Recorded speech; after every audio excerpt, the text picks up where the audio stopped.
द्वारका तीर्थ की महिमा का वर्णन करते हुए प्रहलाद जी कहते हैं कि जब मनुष्य द्वारका जाने का विचार मन में लाता है, उसी समय उसके पितरों की नरक से मुक्ति हो जाती है और हर्ष के गीत गाने लगते हैं। मनुष्य भगवान श्री कृष्ण के मार्ग में जितने पग आगे चलता है, उसे पग पग पर अश्वमेध यज्ञ का पुण्य प्राप्त होता है। जो मानव द्वारका की यात्रा के लिए दूसरों को प्रेरणा देता है, वो निसंदेह विष्णु धाम में जाता है। जो द्वारका अथवा मथुरा जाने वाले मनुष्य को धन देता है, वो भगवत धाम में आनंद क्रीड़ा करता है। उस मार्ग में थके हुए शरीर वाले मनुष्य को जो सवारी देता है, वो मनुष्य हंस युक्त विमान में स्वर्ग में जाता है। जो यात्रा में जाते हुए भूखे पुरुष को मध्याह्न काल यानी दोपहर को अन्न देता है, वो निसंदेह गया श्राद्ध से होने वाले पुण्य को प्राप्त करता है। जो द्वारका जाने वाले यात्री को पहनने के लिए जूते देता है, वो मानव भगवान श्री कृष्ण के धाम में हाथी पर बैठकर जाता है। जो द्वारका जाने वाले के मार्ग में विघ्न खड़ा करता है, वो मूर्ख एक कल्प मतलब 4 अबज 32 करोड़ साल तक रौरव नरक में डूबा रहता है। जो तीर्थ के मार्ग में जाते हुए पुरुष से भगवान विष्णु की कथा वार्ता एवं संगीत सुनता है अथवा उसे दान देता है, उससे बढ़कर धन्य मनुष्य कोई नहीं है।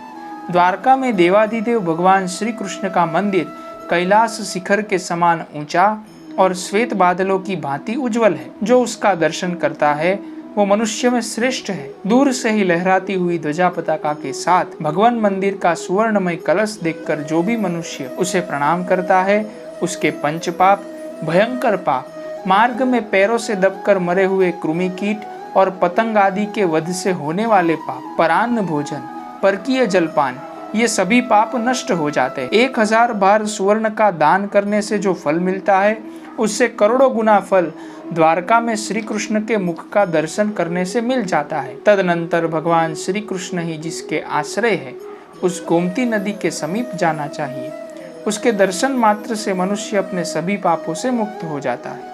गोमती का जल पाप राशि और अमंगल का विनाश करने वाला तथा मनुष्यों की संपूर्ण इच्छाओं को पूर्ण करने वाला है, अतः उसे प्रणाम करना चाहिए। वो गोमती नदी का जल महापापों का क्षय करने वाला, जिनकी कहीं भी गति नहीं है उन्हें सद्गति देने वाला तथा परम शीतल है। तब ऋषियों ने पूछा, हे दैत्यराज, ये गोमती कौन है और इसे कौन लाया है? प्रहलाद जी ने कहा कि एक बार भगवान विष्णु के नाभि कमल से ब्रह्मा जी उत्पन्न हुए। तब भगवान ने आज्ञा दी, हे ब्रह्मा, नाना प्रकार की प्रजा की सृष्टि कीजिए। बहुत अच्छा, ऐसा कहकर ब्रह्मा जी ने अपने मन से सनक, सनंदन, सनातन और सनत कुमार इन 4 ऋषियों को जन्म दिया और कहा कि हे पुत्रों, प्रजा उत्पन्न करो। ब्रह्मा जी का ये वचन सुनकर सनक आदि महात्मा हाथ जोड़कर बोले कि हे भगवान, हम भगवान के दर्शन करना चाहते हैं, अतः हम बंधन में नहीं पड़ेंगे, इस दुर्गम सृष्टि के चक्र में नहीं फंसेंगे। ऐसा कहकर सनकादि कुमार वहां से चल दिए। पश्चिम दिशा में समुद्र के तट पर आकर वे भगवान के तेजोमय स्वरूप का दर्शन पाने की इच्छा से उन्हीं में मन लगाकर उत्तम तपस्या में लीन हो गए। बहुत वर्षों के पश्चात धरणीधर भगवान विष्णु प्रसन्न होकर समुद्र का भेदन करके उनके सामने प्रकट हुए। उनका वो तेजोमय स्वरूप सूर्य के समान तेजस्वी था। करोड़ों सूर्य के समान तेजस्वी तथा सहस्त्र धार वाले सुदर्शन चक्रमय स्वरूप का दर्शन करके ब्रह्मा जी के पुत्र सनक, सनंदन, सनातन और सनत कुमार बड़े विस्मित हुए। वे भगवान के उस उत्तम आयुध की ओर देखते रह गए। उन्हें आश्चर्य में पड़ा हुआ देख आकाशवाणी हुई, हे ब्रह्मपुत्रों, भगवान विष्णु शीघ्र ही प्रकट होंगे। भगवान की पूजा के लिए शीघ्र अर्घ्य प्रदान करो। ये उन्हीं भगवान जगन्नाथ का आयुध है, इसके लिए भी शीघ्र अर्घ्य दो। आकाशवाणी का ये कथन सुनकर उन सब महर्षियों ने सुदर्शन की स्तुति की। उन्होंने फल, फूल और चंदन आदि से भगवान के प्रिय आयुध सुदर्शन का पूजन और प्रणाम किया। तत्पश्चात भगवान के दर्शन के लिए उत्सुक होकर सनकादिकों ने मन ही मन अपने पिता ब्रह्मा जी का स्मरण किया और तब ब्रह्मा जी ने गंगा जी से कहा कि सरिताओं में हे श्रेष्ठ गंगे, तुम भगवान की सेवा के लिए भूतल पर जाओ। गो अर्थात इस दिव्य लोक में तुम मुझे विशेष प्रिय हो, इसीलिए तुम्हारा नाम गोमती होगा। जैसे पिता के साथ पुत्री जाती है, उसी प्रकार तुम वशिष्ठ के पीछे पीछे पृथ्वी पर जाओ और वशिष्ठ ऋषि की पुत्री होकर रहो। बहुत अच्छा, ऐसा कहकर गंगा देवी पश्चिम समुद्र की ओर चली। आगे आगे वशिष्ठ जी और पीछे पीछे गंगा जी। वशिष्ठ जी के साथ गंगा जी को पश्चिम समुद्र की ओर जाती देख सब लोगों ने नमस्कार किया।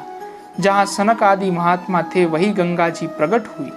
उन महाभाग मुनियों ने सुगंधित माला, चंदन, धूप आदि से उनकी पूजा करके उनके ऊपर अक्षत और फूल बिखेरे। वशिष्ठ जी को देखकर सब ब्राह्मण उठकर खड़े हो गए और बोले, हे महर्षि, आप इस श्रेष्ठ नदी को यहाँ ले आए हैं, इसीलिए ये लोक में आपकी पुत्री रूप से विख्यात होगी। गो अर्थात स्वर्ग से इस स्थान पर आकर ये मति स्वरूपा मानी गई है, इसीलिए इस लोक में गोमती नाम से इनकी प्रसिद्धि होगी। उसके दर्शन मात्र से मनुष्य को मोक्ष की प्राप्ति होगी। फिर यहाँ स्नान दान आदि करके वे श्रीहरि के धाम में जाएंगे, उनके विषय में तो कहना ही क्या। सनकादि महात्माओं ने गोमती को अर्घ्य देकर पुरुष सूक्त के मंत्रों से भगवान श्रीहरि का स्तवन किया। तब भगवान विष्णु ने पीले रंग का रेशमी वस्त्र पहन रखा था। वे दिव्य आभूषणों से विभूषित थे। उन्हें देखकर सनकादि मुनि बड़े प्रसन्न हुए और वैदिक मंत्रों से भगवान विष्णु की स्तुति करने लगे। अगर ये वीडियो आपको पसंद आया हो तो लाइक करें, शेयर करें और चैनल को सब्सक्राइब करें।